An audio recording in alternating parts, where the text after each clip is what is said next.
বিয়ের পূর্বে কোন মেয়ের সাথে কথা বলবি না, খবরদার, তোর যোগ্যতা নেই ওর সাথে কথা বলার। তুই কে রে?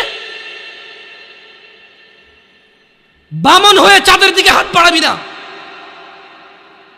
আমার বোনরা চাঁদ।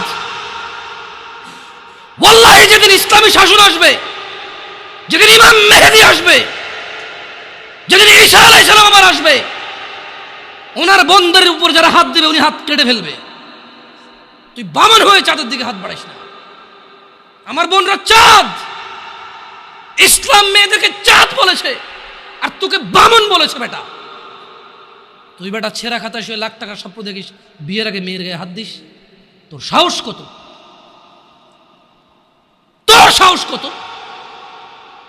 তুই জানিস না মুহাম্মদ সাল্লাল্লাহু আলাইহি সাল্লাম বলছে নেক স্ত্রী দুনিয়াতে যা আছে ওর চেয়ে বেশি উত্তম। তুই কি করে ওর গায়ে হাত দিস বিয়ের আগে? তোর সেই যোগ্যতা আছে বল? তোকে আল্লাহ জাহান্নামে ফেলবে।